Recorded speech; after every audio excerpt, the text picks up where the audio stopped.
Mon âme a soif de toi, mon cœur a faim de toi, mon ami.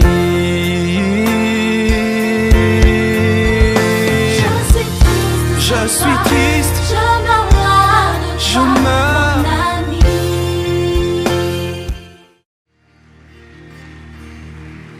Nous acclamons le Seigneur très très fort. Salue ton voisin de gauche et de droite. Dis-lui bon culte des familles. Amen. Nous sommes dans nos enseignements sur les caractéristiques des familles influencées par les démons. Accorde-moi ta grâce, accorde-moi ta force, accorde-moi, Père éternel, l'inspiration. Au nom de Jésus-Christ. Amen. Je prêche sans sainteté. Merci. Précédemment, voici les caractéristiques d'une famille influencée par les démons que nous avions données. Pas une semaine ne passe sans querelle. Deuxièmement, la colère démesurée. Troisièmement, des odeurs nauséabondes. Quatrièmement, la saleté extrême. Cinquièmement, des maladies répétitives. Sixièmement, la lourdeur spirituelle, les oppressions démoniaques dans la maison. 7. On ne prospère que loin de la maison familiale. 8. La haine pour les choses de Dieu, pour les serviteurs de Dieu, la haine pour Christ et l'attirance pour les sectes, l'occultisme, les faux dieux. 9, c'est le lieu de médisance, des commérages, des envies, des convoitises, des mauvais projets, des secrets maléfiques. Là, nous rattrapons ceux qui n'ont jamais suivi ces enseignements. 10e, c'est une maison avec une chambre consacrée à Satan, des objets consacrés à Satan, des statues consacrées à Satan, des photos occultes, des encens démoniaques, des eaux consacrées aux esprits, des bougies magiques et même un temple, une grotte pour Satan. 11e, on parle tout le temps du divorce et de la séparation. À chaque querelle, dispute, incompréhension, on va se quitter, on va se séparer. Tu rentres chez vous, je rentre chez moi. 12e, l'adultère. C'est une maison pleine d'adultère.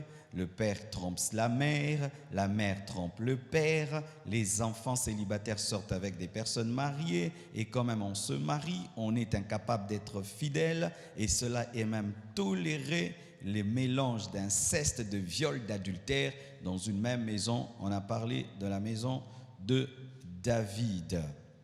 13e, des enfants sacrifiés à Satan. Et là, j'avais épinglé pas seulement le fait de consacrer à Satan directement, l'avortement. Nous avions parlé de l'avortement, contre l'avortement. Amen. Je crois que c'est tout ce qui était dit. Acclamons le Seigneur. Nous sommes debout. Nous allons lire Genèse 12, verset 1 jusqu'au verset 3e. Genèse 12, 1 à 3. Vous y êtes? Genèse 12, 1 à 3. L'Éternel dit à Abraham, va-t'en de ton pays, de ta patrie et de la maison de ton père, dans le pays que je te montrerai. Je ferai de toi une grande nation et je te bénirai. Je rendrai ton nom grand et tu seras une source de bénédiction. Je bénirai ceux qui te béniront et je maudirai ceux qui te maudiront et toutes les familles de la terre seront bénies en toi. Que Dieu bénisse sa parole. Asseyez-vous, s'il vous plaît. Voici une 14e caractéristique d'une famille influencée par les démons, c'est que on a du mal à quitter la maison du père. On a du mal à quitter la maison familiale. On a du mal à partir. Vous voyez des gens jusqu'à l'âge de 40 ans, de 35 ans, ils aiment toujours beaucoup papa, ils aiment beaucoup maman, ils aiment beaucoup les petites sœurs, les petits frères, ils aiment bien le quartier, ils ne veulent pas partir. Vous trouvez des maisons avec des gaillards dedans, des gaillardes, si ça te dit, des gaillardesses. Des grandes filles dedans, et des fois vous confondez la maman avec ses filles, le papa avec les garçons. Quand vous voyez déjà une telle maison, ça ne va pas. Amen, hein? Ça ne va pas. Si c'est la caractéristique de votre maison, il y a des grandes filles de 40 ans, de 35 ans, des grands garçons de 40 ans, et même, on se marie dans la maison familiale. Les gens épousent et on leur a construit, surtout les parents riches, ils sont dangereux. On leur a construit une petite maisonnette dans la parcelle et lui et sa femme habitent chez papa, maman, mais il est chez lui.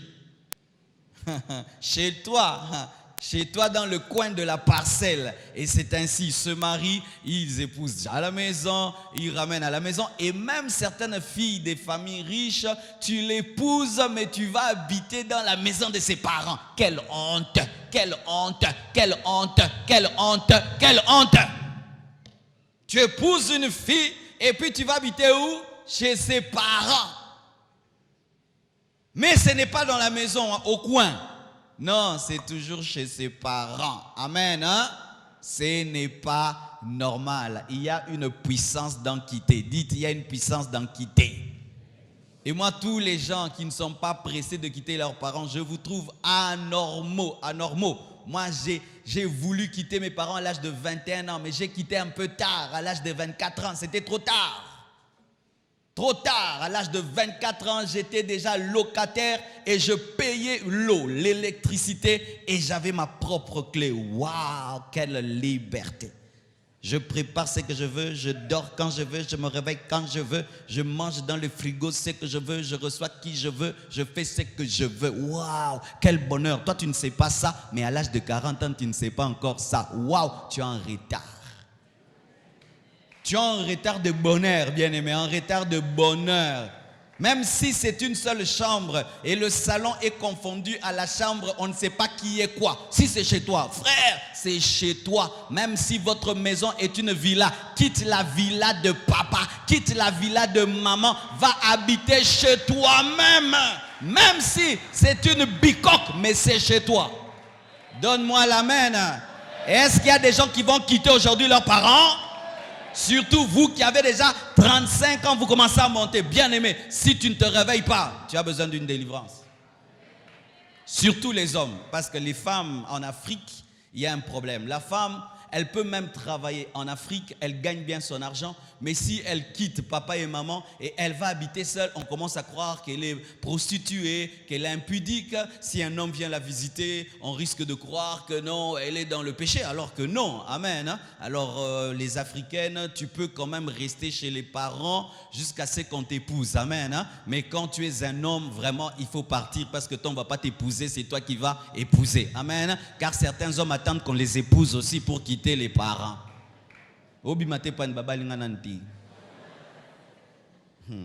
Des frères Janine. Donne-moi l'amen. Je ne te demande pas de lever la main, mais dans ton cœur, qui ont déjà plus de 35 ans, les hommes? Ne lève pas la main. Alors, je te pose une deuxième question. Tu habites où? Ne lève pas la main, toi-même. Maintenant, tu es en avance ou en retard? Ne lève pas la main, tu sais. Vous même aller habiter chez un ami. Alléluia. Parce que moi déjà à l'âge de 24 ans, je ne supportais plus. Je regarde la télé, le papa change la chaîne. Tu vois ça là. Tu es en train de recevoir, il t'envoie une bière. Aïe, aïe, aïe, tu vois tout ça là. Il te coupe la parole alors que tu es en position d'autorité face aux fidèles. Ah non, frère qui n'est pas vieux, Il y a des gens qui prient, Seigneur, touche mon père, qu'il puisse me mettre à l'aise. Non, qui te mettent mal à l'aise, qui l'ajoutent encore, qui te dérangent. Il y a certains, il faut même qu'on vous insulte, il faut qu'on vous humilie. Parce que certains ne décident que sous l'emprise de la colère. Quand tout va bien, ils resteront là. Oui, tu sais, tant que tu auras ta belle chambre climatisée chez vous, chez papa. Et le matin, il y a le déjeuner à midi. Tu ne partiras pas, il faut qu'on t'insulte, qu'on te maltraite. Comme ça, tu pars même humilié, en colère, au moins tu es parti. Je prie qu'on t'humilie chez vous. Je prie qu'on te mette en colère. Je prie qu'on t'oublie lorsqu'on prépare. Je prie qu'on t'oublie quand on prépare. Je prie qu'on t'oublie quand on prépare. Sinon, tu as le courage d'amener tes amis regarder la maison de ton père. Regarde chez nous. Oui, ça on dit ça à 18 ans, 17 ans. Tu montres à tes amis la maison de ton père. Mais à 34 ans, je n'ai pas besoin de montrer la maison de mon père. Je dois montrer ma maison. Regarde ma maison. J'ai construit ça. J'ai bâti. J'ai économisé. Ça, c'est ma maison. Toi, tu dis toujours chez nous. Hey, chez nous. À 35 ans, chez nous.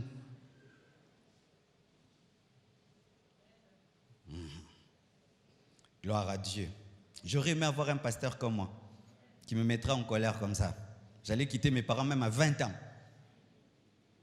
Parce que les Congolais, souvent, on est endormis. Vous voyez des gens qui ont 20 ans, mais qui s'appellent toujours des enfants. Vous voyez quand même on a appelé les orphelins, des pères et des mères. Il y a eu des personnes de 50 ans qui sont venues orphelins. Vraiment, hein? Qu'est-ce qu'on fera de toi? Parce que la plupart des Congolais à 50 ans sont vraiment orphelins. Ça de père, de mère, mais vraiment orphelin de quelqu'un. Pourquoi? Parce qu'on a toujours conscience qu'on est des enfants. Vous voyez, surtout aux aéroports, quand tu arrives, tu vois un grand papa de 40 ans, il t'appelle vieux dans sa tête. C'est pourquoi hier, vendredi, j'ai enseigné, il y a des noms qu'il faut abandonner. Le nom comme petit, comme bébé. Il faut quitter ce nom-là. Amen. Hein? Il faut changer de nom. Si tu t'appelles bébé, tu t'appelles petit, il ne faut pas porter un tel nom, parce que même quand tu auras 40 ans, tu penseras que tu es un bébé. Et les bébés ne quittent jamais la maison familiale. Et pourquoi souvent les gens ont du mal à quitter la maison familiale? La peur d'affronter la vie. La peur d'affronter la vie. Moi, c'est ce que j'avais. Je me disais, est-ce que je pourrais payer une maison? Et si le bailleur me chassait? Et si un jour, j'arrive pas à payer l'eau et l'électricité? Mais s'il arrivait qu'un jour, j'arrive pas à manger, mais je vais mourir de faim. Vous savez comment Dieu m'a répondu? Il a dit, mais tous ces autres-là qui payent des maisons, tous ces autres-là qui payent l'eau et l'électricité, ont 4 jambes, 10 pieds? Non, tu es comme eux. S'ils peuvent, tu peux. Alléluia. Car même des fois, certains, vous avez des bons salaires, plus que certains qui ont déjà des maisons. Tu vois, il gagne $1000, mais il a peur de trouver une maison, alors qu'il y a quelqu'un qui avec $200 a une maison.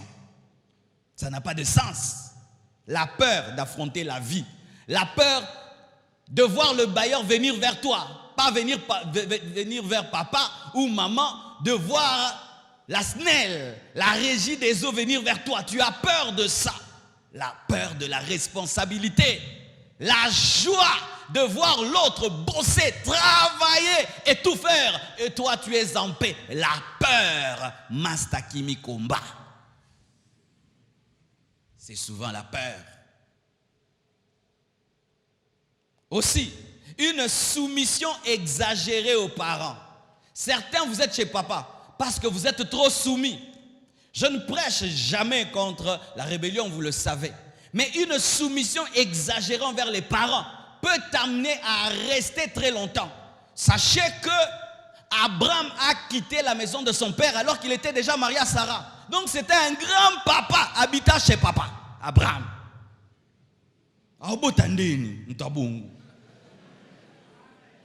Il n'a pas eu Isaac dans la maison de son père. Il a eu Isaac en dehors de la maison de son père. Alléluia. Abraham, marié à Sarah. Sarah était chez papa. La soumission exagérée aux parents.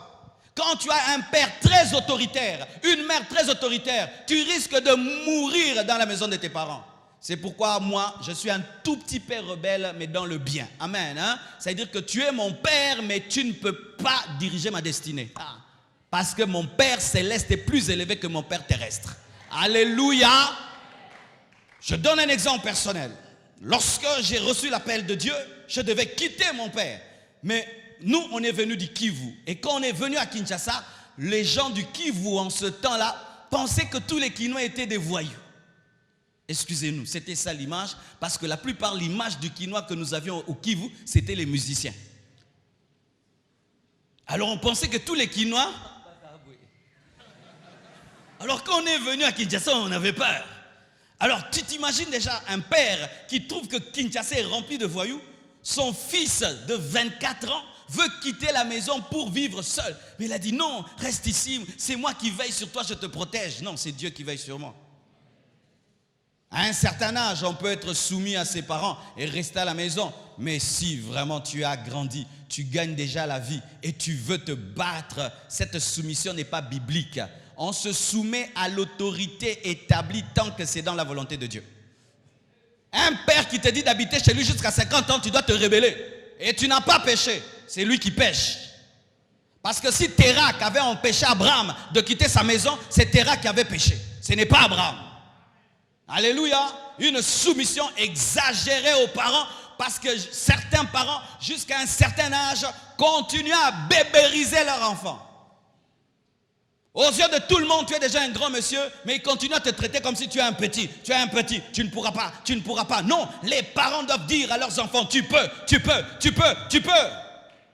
C'est ainsi que tu vas en Europe, tu trouves un garçon de 18 ans, il habite chez lui, 17 ans. Alléluia, on lui a dit à temps qu'il le peut. Mais au Congo, on nous dit très tard que nous pouvons. Jusqu'à 18 ans. 18 ans, majeur. Quand tu lis l'histoire de Tell Osborne, à 18 ans, il était déjà missionnaire. 18 ans, il était déjà marié. Déjà marié à 18 ans, Tell Osborne, voyageant dans le monde, prêchant l'évangile. Mais nous, jusqu'à 18 ans, on est des enfants. On ne rêve même pas quitter les parents. Oui, tu peux quitter les parents à l'âge de 18 ans, tu peux, mais ceux qui habitent les internats. Il y a des enfants qui ont toujours été à l'internat. Ils ne reviennent que pendant les vacances. Ils ne vivent pas chez papa. Alléluia. Se soumettre aux parents est une bonne chose. Mais lorsque ça commence à détruire ta vie, à te donner du retard, ce n'est pas la parole. Et chers parents, vous devez savoir que vous n'êtes pas des dieux dans la vie de vos enfants. Et lorsque vous voulez donner un conseil à vos enfants, vous devez prier pour savoir si c'est l'esprit de Dieu ou si c'est la peur. Car des fois, tu peux communiquer à ton enfant ta peur de la vie. Oui, il y a des parents peureux qui communiquent la peur. Yemoro Abima, 50 ans d'Andara parents, imaginez ce que lui-même a quitté tard. Et il va te pousser à quitter tard. Pourquoi? Parce qu'il fait de sa vie sa mesure. Moi, si mon fils me dit qu'à 20 ans, il veut quitter la maison, je veux comprendre. Parce que je sais ce que c'est. Alors, des fois, les parents, nous attribuons à nos enfants nos vies. Alors que chacun sa vie, chacun sa destinée. Amen. Là où tu as eu peur, peut-être que ton enfant n'a pas peur. Peut-être que toi, si tu quittes, tu auras des problèmes. Et ton enfant est un grand diplomate. Il peut affronter la vie. Amen. Un protectionnisme exagéré des parents empêche les enfants de quitter. C'est pourquoi, si tu es un enfant gâté, fais attention, tu seras gâté. Enfant gâté, où tout le temps maman est derrière, papa est derrière, maman est derrière, papa est derrière. La plupart des enfants gâtés échouent dans la vie. La plupart des enfants gâtés, on est toujours là pour eux. Ils ont du mal eux-mêmes à exercer leur foi. Mais l'enfant qu'on abandonne, on le laisse, on dit vas-y, vas-y. Même celui qui t'apprend à conduire un vélo, qu'est-ce qu'il fait? Il est derrière toi, il te pousse, il te pousse, il te pousse. Et tu pédales, et tu penses qu'il est toujours là. Et puis il te lâche, tu ne sais pas. Tu continues à causer avec lui, alors qu'il n'est plus là. Tu es déjà loin. Tu te rends compte, n'est-ce pas? Qu'est-ce qui t'a fait tomber? La psychologie. Parce que tu pouvais déjà aller tout seul. Il faut dire aux enfants que vous pouvez aller tout seul. Nous ne sommes pas les dieux de nos enfants. Nous ne sommes pas les dieux de nos enfants. Lorsque mes enfants vont à l'école de 7h jusqu'à 17h, ils font 10 heures en dehors de la maison. Où suis-je? Où suis-je quand ils font 10 heures en dehors de la maison? Je suis à la maison en train de prier, je suis en train de prêcher et tout le reste, mais Dieu veille sur eux. Et si demain, ils vont quitter ce pays, aller étudier très loin de moi, je n'ai pas peur. C'est Dieu qui est le Dieu de mes enfants. Certains enfants devraient déjà aller étudier très loin dans le pays, loin du pays. Je vais aller étudier en Chine. Je vais aller étudier à Moscou. Eh, Moscou! Moi, yo kokoka qui risque. Pour aider moi, yé mon anglais. Ah, kokoka angote. C'est que yo qui risque. Non, le baris. Risque qui risque. Mais oui, mais il y a des frères ici qui sont allés à Moscou. Et puis le frère, le Congolais a une grâce des langues. Hein. Il apprend tout. Même au pôle Nord, il va parler. Là-bas, on parle quelle langue? La langue du front. Alléluia. Et d'autres, c'est un lien émotionnel qui les empêche de quitter les parents. Un lien émotionnel. Quand ils sortent de la maison, il y a des blessures. Mais quand il rentre à la maison, papa l'aime, maman l'aime, les frères et sœurs l'aiment. Quand il sort, il n'a pas d'amis. Mais quand il rentre, sa petite sœur, sa grande sœur, son père, sa mère et son ami, ils se sentent bien à la maison. À la maison, il y a l'amour, la protection. Dehors, il n'y a que des ennemis. Et un lien émotionnel fait que les gens ne quittent pas la maison de papa. Mais si maintenant je m'en vais, comment je causerai avec mon petit frère, avec ma petite sœur? Mais maintenant, papa, c'est bien à un certain âge. À un autre âge, il faut couper les liens émotionnels. Amen. Hein? Moi, pour le faire, qu'est-ce que j'ai fait quand j'ai quitté? Parce que moi, j'avais un problème, c'est que ma mère m'aimait trop. Et j'ai trouvé qu'elle me gâtait, elle m'enlevait la colère qui pousse à réussir. Alors je suis allé loin d'elle. Et quand je suis allé habiter chez moi, j'ai fait l'effort même de faire 2 mois, 3 mois sans aller visiter mes parents pour couper le lien émotionnel, que je puisse affronter la vie tout seul. Quand j'ai faim, je ne pense pas à eux. Quand ça ne va pas, je ne pense pas à eux. Je me débrouille. Et quand j'ai senti que ça va, je suis allé les visiter. Amen. Hein? Mais certains, vous êtes tellement attachés à vos frères, à vos sœurs, à vos pères, à vos mères. Et les parents, des fois les parents aussi, quand ils n'ont pas beaucoup d'enfants, le seul enfant veut partir. Maintenant la maison sera vide. Donc vous m'avez enfanté pour Naton Sandaku. Alléluia. Quand il n'y a pas assez d'enfants, on les garde parce que c'est un lien émotionnel et c'est de l'égoïsme. C'est de l'égoïsme. Pour que toi, tu aies de la compagnie, tu bloques ma vie. On peut causer au téléphone, je peux te visiter. Non.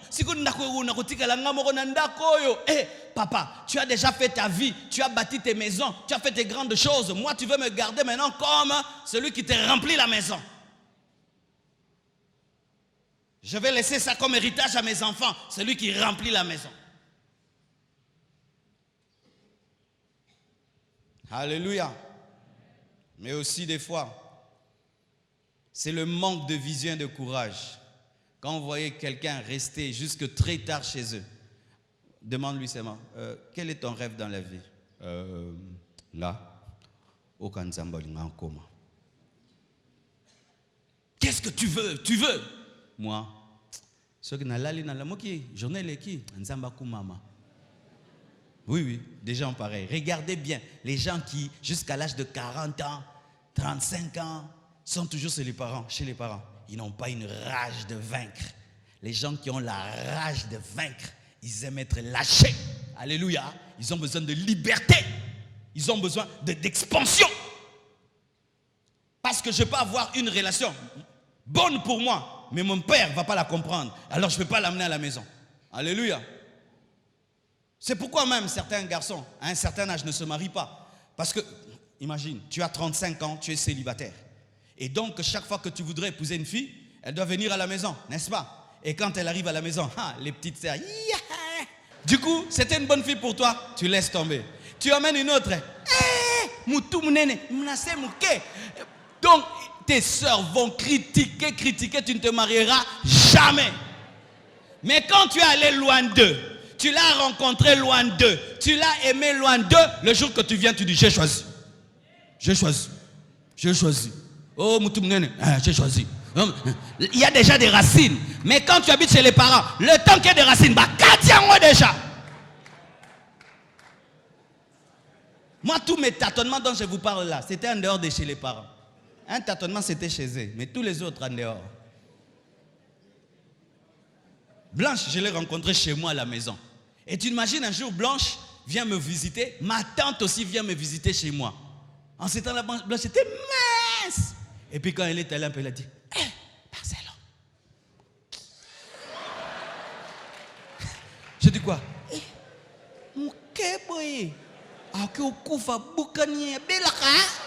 Imaginez la tante, en un jour, elle a failli me casser.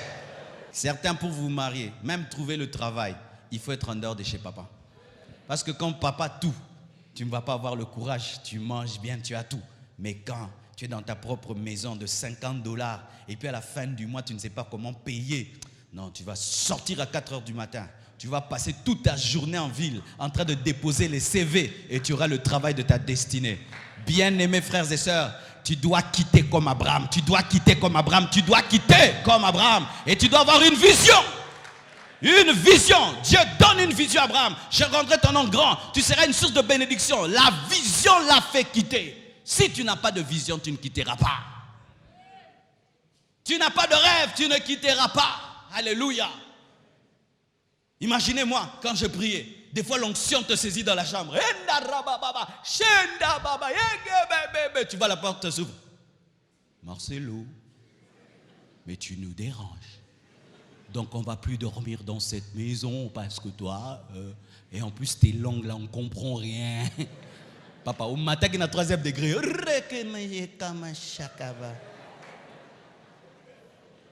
Mais maintenant chez moi, je peux me réveiller. Je mets la musique, je fais le bruit. Tu viens comme ça, c'est le chef de la maison. Des fois quand j'écoute TD Jakes, je mets volume à 100. Alléluia. Si j'ai envie de me réveiller à 3h du matin, tourner toute la parcelle, baba, c'est chez moi. Tu n'as pas une forte onction parce que tu habites chez vous. Oui, je te dis, tu ne vas pas prier comme tu veux et tout. Quand tu veux jeûner, on te dit de ne pas jeûner. Alléluia. Il faut sortir des liens émotionnels. Il faut sortir de toute puissance de stagnation et d'échec, oui. Car sachez, il y a aussi une puissance de stagnation et d'échec. Où tu décides, cette année, mais tu ne pars pas. Cette année, parmi tes décisions de 2017, c'était je quitte.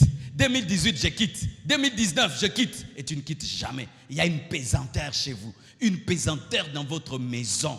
Ton frère, ton grand frère n'a pas quitté. Ta grande sœur n'a pas quitté. Tous ceux qui sont devant toi n'ont pas quitté. Et toi aussi, tu es là. Vous n'avez pas le rêve de quitter. D'ailleurs, vous priez pour que les parents meurent. Pour que vous puissiez rester là-bas. On en a qui n'ont qui koti. Il y a une puissance de pesanteur qui empêche de quitter la maison des parents. Parce que le diable sait que de l'autre côté, il y a le succès. De l'autre côté, il y a Isaac. De l'autre côté, il y a ta percée. De l'autre côté, il y a la gloire. Alors, il va te garder chez tes racs. Il va te garder dans la maison de ton père pour que tu ne connaisses jamais l'expérience de la percée. Alors, quand tu sens ça, tu dois prendre autorité sur tout esprit d'échec et de stagnation. Même si ta vie va bien, elle peut aller mieux si tu n'es pas chez tes parents. Tu peux avoir déjà une vitesse de 60 à l'heure, mais si tu es chez toi, tu auras 200 à l'heure. Il y a toujours une puissance de stagnation lorsqu'on va au-delà du temps chez papa et chez maman. Abraham devait quitter pour avoir Isaac. Abraham devait quitter pour devenir Abraham. On ne devient pas Abraham chez papa. On devient Abraham en dehors de chez papa. On ne devient pas Sarah chez papa. On devient Sarah en dehors. Et je vous ai expliqué le mot Abraham et le mot Sarai en semaine. Alléluia. Aussi, il y a toujours un esprit de limitation derrière la peur de quitter la maison familiale. Les gens ne vont pas très loin. Les gens ne réalisent pas de grandes choses.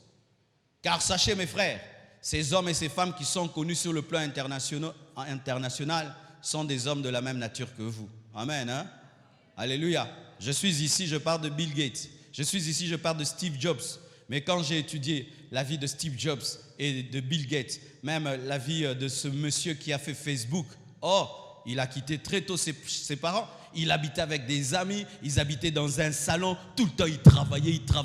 Il faisait des entreprises. Il dormait dans un salon sur des matelas. Il travaillait. Il est devenu Facebook.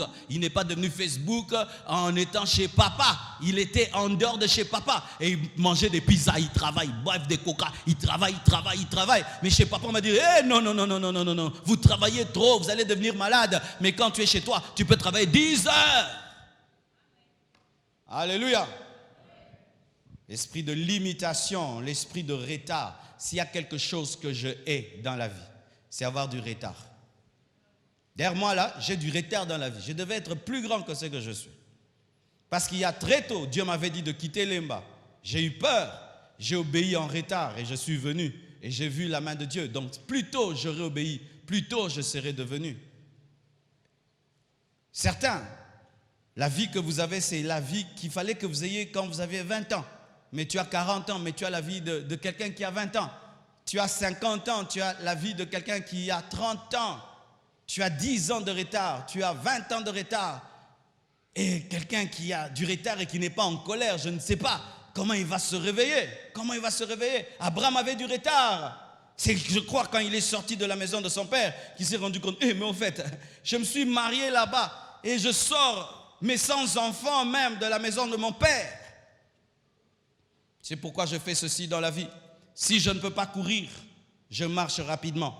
Si je ne peux pas marcher rapidement, je marche lentement. Et si je ne peux pas marcher lentement, je fais un petit pas. Et si je ne peux pas faire un petit pas, je bouge un peu. Car tout ce qui n'avance pas est un échec. Tout ce qui n'avance pas est un échec. C'est pourquoi, mes frères, aujourd'hui nous allons briser la puissance de la pesanteur. Dis avec moi, je brise la puissance de la pesanteur. Dis encore, je brise la puissance de la pesanteur. Dis encore, je brise la puissance de la pesanteur. Dis, je brise la puissance de la pesanteur. Dis, je brise la puissance de la pesanteur. Alléluia. Et lorsque maintenant tu as quitté la maison de ton père et de ta mère, tu dois vraiment quitter la maison de ton père et de ta mère. Car certains, même s'ils quittent, ils n'ont pas quitté. On continue à les téléguider à distance. On continue à leur faire tout à distance. Non. Là, tu n'as pas quitté. Tu as fait semblant de quitter et tu n'as pas quitté. Quand tu quittes, tu quittes. Oui, moi, j'avais commis cette erreur. J'avais quitté mes parents, mais des fois, j'allais manger chez ma mère. J'avais quitté mes parents et après un temps, je suis allé habiter à côté d'eux et je ne préparais plus. C'est maman qui préparait et qui m'amenait chez moi à la maison. Elle m'empêchait de bien gérer ma maison. Comme ça, si j'ai de l'argent, au lieu de remplir mon frigo, qu'est-ce que je fais? Je m'achète une chaussure. Ça, c'est des faux quitter. Dis faux quitter. Tu quittes, mais la maison vient de chez vous. Tu quittes, les ordres viennent de chez vous. Tu quittes, le lit vient de chez vous. Le frigo vient de chez vous. Tu quittes et tu continues à conduire la voiture de papa. Et tu quittes. Ah non, tu n'as pas bien quitté. Amen. Hein? Tu n'as pas bien quitté. Quitter, c'est être face à toi-même. Alléluia. Et après, j'ai dit, non, maman, tu ne prépares plus pour moi, je vais me battre. Et c'est quand j'ai appris à économiser. Imaginez quelqu'un qui va se marier et puis qui ne sait pas remplir un frigo. Comment sa femme va vivre? C'est pourquoi des fois les parents, en ayant tout le temps peur que les enfants meurent de faim, en voyant tout le temps la nourriture, en soi, vous êtes en train d'empêcher votre enfant de gérer. Et sachez qu'on n'a pas besoin de beaucoup pour bien manger. Amen. Si tu prends un œuf, déjà, tu as bien mangé un œuf et tu bois beaucoup d'eau. Mais oui, il y a beaucoup de protéines. Au Congo, tu as tout amen. Foufou, talalikayabute. Voilà la force que je vous prêche là. Bien aimé, j'ai dormi sans manger. Je me réveille, j'ai bu de l'eau. J'ai pris un chocolat chaud, j'ai pris un œuf. C'est tout. Un morceau de pain comme ça. Et puis j'ai bu de l'eau remplie de riz. Des poudres de riz. Il n'y a aucune énergie. Il n'y a aucune énergie. Toi qui t'es au bétango. Mais j'avais pas beaucoup de choses devant moi. Mais j'avais peu de choses énergétiques. Et si je fais le calcul de ce que j'ai mangé, ça n'a pas coûté $20. Tu peux vivre avec peu si tu sais manger. Si tu sais manger. Nous ne pensons manger, c'est foufou. Non. Entre avoir beaucoup de foufou et des œufs, il vaut mieux avoir les œufs. Ou il y a rali qui dé, maïs. Au moins, on s'entend bien. Frère Azan Fouaté. Acclamons le Seigneur.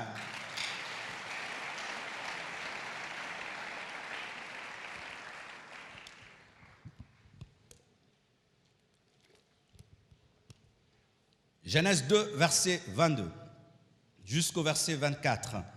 La Bible dit ceci. L'Éternel Dieu forma une femme de la côte qu'il avait prise de l'homme et il l'amena vers l'homme. Et l'homme dit, voici cette fois celle qui est os de mes os et chair de ma chair. On l'appellera femme parce qu'elle a été prise de l'homme. C'est pourquoi l'homme quittera son père et sa mère et s'attachera à sa femme et ils deviendront une seule chair. Acclamons la parole du Seigneur. Amen. Je finis vite et puis je vais donner la parole au pasteur Ivan. Amen. Comme il a un programme directement après ici. Voici le deuxième signe d'une famille influencée par les démons. On revient toujours à la maison comme dans un aéroport. Vous voyez, l'avion, même s'il décolle comment, il finit toujours par rentrer à l'aéroport. Toujours, amen. Parce que l'avion n'habite pas le ciel. L'avion a toujours besoin de rentrer. Et quand Dieu crée l'homme et la femme et qu'il établit le mariage, il dit quoi? C'est pourquoi l'homme quittera son père et s'attachera à sa mère. Dans les familles influencées par les démons, voici une caractéristique. On rentre toujours à la maison pauvre. On rentre pauvre chez papa. Tu vois un homme qui s'est battu, il a travaillé dur et puis il rentre. J'ai plus rien, j'ai tout perdu, j'ai plus rien. Et vous tous, vous rentrez chez papa pauvre, pauvre. Vous rentrez dans le quartier pauvre. On rentre divorcé, divorcé. Les parents, même quand ils marient les enfants, ils préparent la chambre de retour. Je bénis Dieu pour nos parents. Nos parents, quand maman et papa se fâchaient, s'énervent et maman rentrait à la maison, sa mère lui disait ceci: ma fille, on a brûlé ton lit. Ton lit est brûlé. Mais aujourd'hui, on a des papas qui disent, je le savais ma fille, reviens. On lui a dit que toi tu manquais à manger ici. Reviens là. Une famille de sorcellerie. Une famille de sorcellerie. Ma fille rentre à la maison, je la prends moi-même, je la ramène chez elle. Rentre chez ton mari. Donne-moi l'amen. Donne-moi l'amen. Tu es rentré chez vous après avoir brisé ton foyer. Est-ce que tu te sens bien? Tu te sens bien? On te fera ressentir tout le temps. Hey, c'est pas chez toi. Quand tu es dans la cuisine, ma fille, pousse-la, pousse-la, pousse-la, pousse-la. C'est chez moi. Des familles, on rentre toujours, on divorce parce qu'on est incapable de payer la maison. On rentre chez papa. Bien aimé, quand j'ai pris la décision de quitter mes parents à l'âge de 24 ans, j'avais dit ceci: je ne rentrerai jamais. Jamais. Si même je serais chégué et je vais marcher dehors, dormir dehors, je ne rentrerai pas. Et je vous dis, j'ai habité des endroits alors que j'avais une chambre qui m'attendait. J'avais dit jamais. RIP. Retour interdit vers papa. RIP. J'ai habité mes frères et sœurs dans des garages. J'ai dormi par terre. On m'a chassé des maisons. J'ai dormi dans des bureaux. J'ai été me laver dans des kikosos. Tu connais les kikosos? Ce sont les douches africaines où il pleut dans la douche. J'ai dit, je ne rentre pas chez papa. Et béni soit Dieu, je ne suis pas rentré chez papa. J'ai souffert ainsi, souffert ainsi. Un jour, un moulouba, que Dieu bénisse les balouba. Ce n'est pas parce que vous avez le pouvoir, hein, mais hein, il m'a dit, papa, les Kinois te font souffrir. Viens, je vais t'amener en Bougimaï, tu vas prêcher. Parce que les choses que tu prêches, si ils entendent, tu verras. Ah, j'arrive là-bas, mes frères. Je parle, on jette l'argent. Je parle, on jette l'argent. Je parle, on jette l'argent. Les Kinois disaient seulement amen, amen, amen, amen. Je suis allé mince, je suis rentré gros. Et j'ai pris une nouvelle maison. Alléluia. Oh, que Dieu bénisse ce papa. Il a payé mon billet, il m'a logé et ma vie a changé. Frères et sœurs, ne rentre que si tu es mort. Mais tu as des amis, vaut mieux habiter auprès d'un ami. On rentre parce qu'on est toujours dépendant de la famille. On rentre pour devenir un poids, briser cette pesanteur. L'homme quittera son père et sa mère. Amen. Hein? Ne rentrez pas. À Kinshasa, les gens rentrent. Tu es maintenant où? J'ai quitté mon mari, j'ai quitté ceci. D'autres même. On n'arrive plus à payer le loyer. Maintenant, nous habitons chez les parents. Toi, tu as 7 enfants et tu vas habiter chez ton père qui a 7 enfants. Ça fait combien? 14 plus 2, ça fait combien? Vous vous rencontrez dans les salles de bain, dans les salons. Ne rentre pas. Quitte. Brise cette pesanteur. Que Dieu vous bénisse abondamment.